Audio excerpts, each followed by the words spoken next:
अच्छा, क्या आपने कभी सोचा है कि एक पूरी तरह से फोकस्ड मन, उसकी असली शक्ति क्या हो सकती है? आज हम बी एलन वालेस की किताब the attention revolution, unlocking the power of the focused mind, इसकी गहराइयों में उतरने वाले हैं।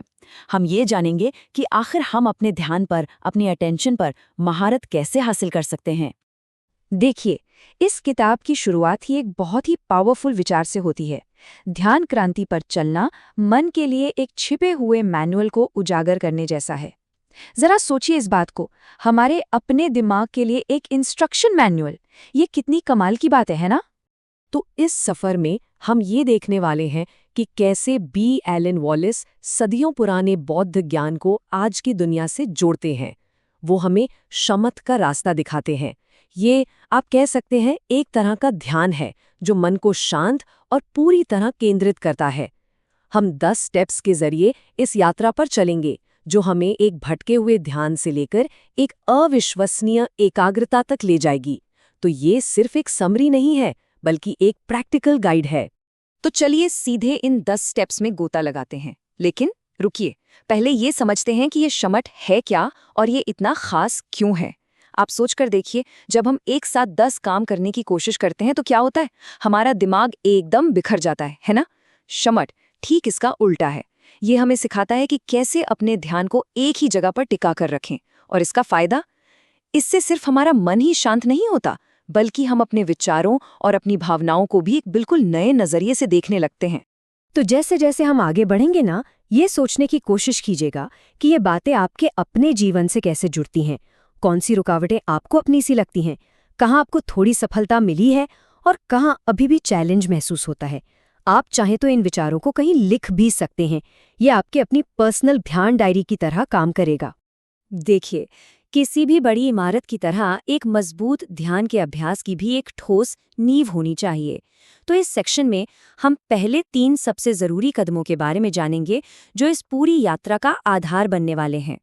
तो पहला कदम है ये समझना कि हमारा ध्यान सिर्फ एक मेंटल स्पॉटलाइट नहीं है जिसे हम इधर उधर घुमाते रहते हैं। नहीं, ये तो उस कमरे की रोशनी की तरह है जिसमें हम सब कुछ महसूस करते हैं, अनुभव करते हैं।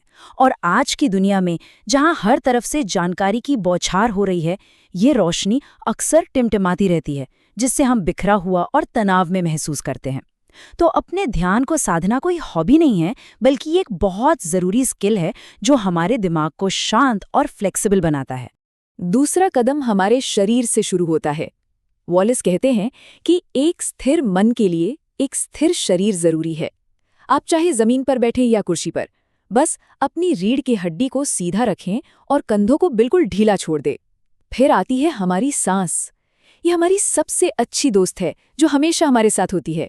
शुरुआत में बस इतना करना है कि अपनी सांस को आते और जाते हुए देखना है, और जब भी मन भटके तो बड़े प्यार से उसे वापस सांस पर ले आना है। अब आता है तीसरा कदम, और शायद सबसे चैलेंजिंग भी। ये है उन रुकावटों से निपटना जो हमारे रास्ते में आती हैं। होता क्या है कि जैसे ही हम शांत बैठने की कोशिश करते हैं ना, हमारा मन 5 तरह की रुकावटें खड़ी कर देता है। ये 5 बाधाएं हैं: सेंसरी डिजायर, गुस्सा या दुर्भावना, आलस, बेचैनी और शक। चलिए इन्हें एक एक करके समझते हैं। अब अच्छी बात यह है कि वैलेस हर रुकावट के लिए खास उपाय भी बताते हैं। सबसे आसान तरीका, बार बार बस अपनी सांस पर लौट आना। एक और बहुत ही पावरफुल टेक्निक है जिसे कहते हैं नोटिंग। अब ये क्या है?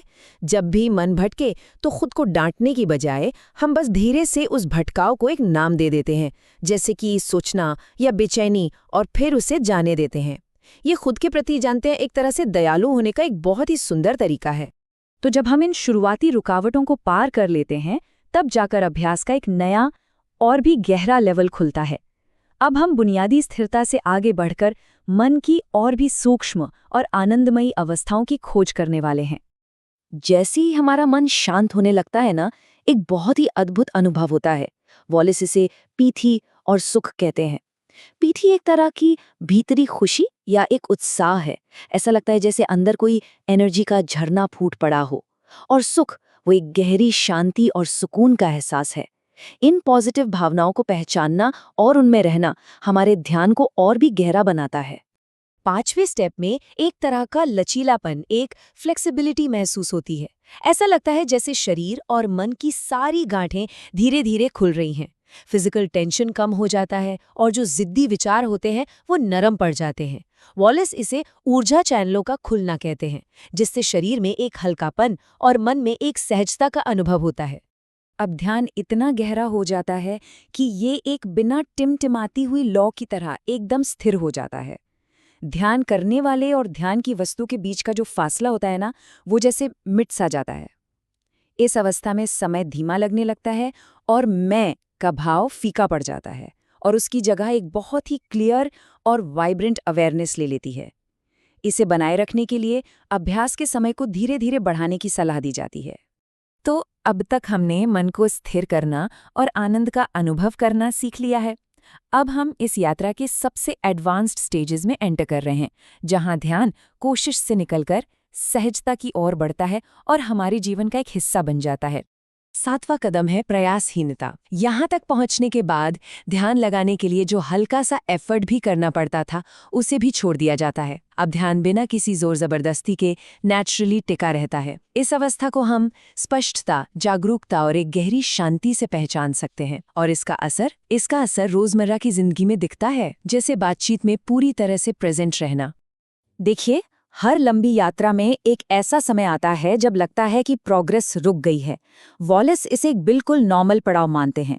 जैसे एक धावक को दूसरी सांस मिलती है, ठीक वैसे ही यहाँ अभ्यास में नया उत्साह भरने के तरीके बताए गए हैं। इसका एक बहुत अच्छा तरीका है दिन भर में छोटे छोटे मिनी रिट्रीट बनाना, यानी कुछ पलों के लिए रुकना और अपने ध्यान को वापस अपने अंदर लाना। 9वें स्टेप में ध्यान सिर्फ एक अभ्यास नहीं रहता, बल्कि ये जीने का एक तरीका बन जाता है। ये हर पल का साथी बन जाता है। जैसे हाथ धोते समय पानी को महसूस करना या चलते समय आसमान को नोटिस करना। ये छोटी छोटी आदतें ही जागरूकता को पूरे दिन बनाए रखती हैं। और अब अंतिम चरण, ये हमें फोकस से भी आगे अंतर्दृष्टि की ओर ले जाता है, जिसे विपश्यना कहते हैं। शमथ से जो हमें स्थिर और शांत मन मिला है ना, वो एक लॉन्च पैड की तरह काम करता है, जहां से हम चेतना की प्रकृति को और भी गहराई से खोज सकते हैं। ये है चीजों को वैसे ही देखना जैसी वे असल में हैं, अपने आदतन पैटर्न्स और रिएक्शंस को समझना। तो ये अटेंशन रेवोल्यूशन सिर्फ सेल्फ इम्प्रूवमेंट से कहीं ज्यादा है। ये हमारे अपने मन के साथ हमारे रिश्ते को पूरी तरह से बदलने का एक रोड मैप है। वॉलेस के इन 10 कदमों पर चलने से हमें सिर्फ एक शांत मन ही नहीं मिलता, बल्कि बढ़ी हुई क्रिएटिविटी, इमोशनल मजबूती और जीवन के हर पल में सच्ची उपस्थिति का उपहार भी मिलता है। तो अब इस जानकारी को सिर्फ सुनकर मत रह जाइएगा। एक छोटा सा पर्सनल एक्शन प्लान बनाया जा सकता है। छोटे लक्ष्य रखें, अपनी प्रोग्रेस को महसूस करें और अगर हो सके तो किसी के साथ इस यात्रा को साझा करें। और हाँ, याद रखें, ये एक मैराथन है, कोई स्प्रिंट नहीं। छोटे छोटे लगातार किए गए प्रयास ही बड़ा बदलाव लाते हैं। इस रास्ते पर सबसे जरूरी है जिज्ञासा और धैर्य। अगर इस रास्ते पर आगे बढ़ने का मन हो तो यहाँ कुछ सरल सुझाव हैं। आप दिन में 2 बार सिर्फ 5 मिनट के लिए बैठने की कोशिश कर सकते हैं। अपनी यात्रा को लिखने के लिए एक डायरी रख सकते हैं। कभी सांस पर तो कभी किसी और चीज पर ध्यान लगाकर देखिए कि क्या होता है। और हाँ, दिन भर में छोटे छोटे जागरूक पल खोजें। जब मन स्थिर होने लगे तब अंतर्दृष्टि की गहराइयों में उतरने के लिए विपश्यना को खोजा जा सकता है। समर्पण और जिज्ञासा के साथ विकसित किया गया एकाग्र मन जीवन के हर पहलू को रोशन कर सकता है। ये भटकाव को उपस्थिति और अंतर्दृष्टि के अवसरों में बदल सकता है। तो सवाल बस एक है, आपकी ध्यान यात्रा कब शुरू होगी?